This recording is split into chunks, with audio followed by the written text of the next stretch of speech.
अस्सलामुअलैकुम वरहमतुल्लाहि वबरकातुहू औज़ुबिल्लाहि मिनश्शैतानिर्रजीम बिस्मिल्लाहिर्रहमानिर्रहीम। Dear sisters and brothers, Ramzan అయిపోయింది. మన మసీదులు ఖాళీ అయ్యాయి. మనం ఖురాన్ చదవడం తగ్గిపోయింది. అయితే మనం అల్లాహకి దగ్గరయ్యే ఆ ఫీలింగ్ కూడా పోయిందా? లేదు.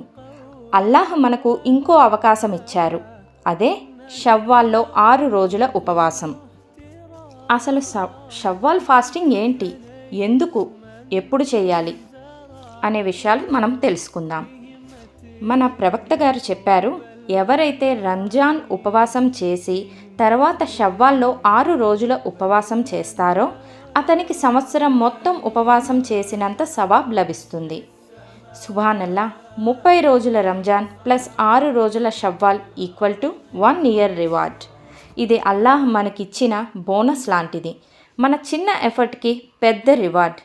ఇంకా ఒక ముఖ్యమైన విషయం ఏమిటంటే షవ్వాల్ ఫాస్టింగ్ మనకి కన్సిస్టెన్సీ నేర్పుతుంది.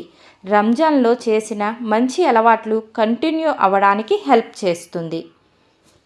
ఇది ఎప్పట్లోగా ఫినిష్ చేయాలి అని చాలామందికి డౌట్ ఉంటుంది. షవ్వాల్ ఫాస్టింగ్ని తప్పనిసరిగా ఈద్ తర్వాత ప్రారంభమయ్యే షవ్వాల్ నెలలోనే కంప్లీట్ చేయాలి. అంటే ఈ 6 రోజుల ఉపవాసాలు షవ్వాల్ నెల ముగిసే లోపులో ఫినిష్ చేయాలి. కంటిన్యూగా 6 రోజులు చేయొచ్చు, లేదా విడివిడిగా కూడా చేసుకోవచ్చు. ఉదాహరణకు సోమవారం లేక గురువారం అలా చేసుకోవచ్చు. కానీ ఈద్ తర్వాత రోజు నుండి 1 నెల లోపులోనే కంప్లీట్ చేసేసుకోవాలి. ముఖ్యమైనది ఏమిటంటే షవ్వాల్ మంత్లోనే కంప్లీట్ చేయాలి.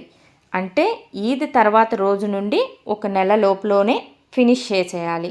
అదే షవ్వాల్ నెల. Dear sisters and brothers, Ramzan నెల మనల్ని మార్చడానికి వచ్చింది. కానీ షవ్వాల్ మనల మార్పు నిజమా కాదా అని పరీక్షిస్తుంది. ఈ 6 రోజులు చిన్నవిగా అనిపించవచ్చు, కానీ అల్లాహ్ దగ్గర ఇవి చాలా పెద్దవి. మనలో నిజంగా ఇమాన్ ఉంటే మనము రంజాన్తో ఆగిపోము. ఈరోజే నియా పెట్టుకుందాం. ఏ అల్లా, నేను నిన్ను ప్రేమిస్తున్నాను కాబట్టి ఈ షవ్వాల్ ఫాస్టింగ్ కంప్లీట్ చేయడానికి నాకు తౌఫిక్ ఇవ్వు. ఆమీన్.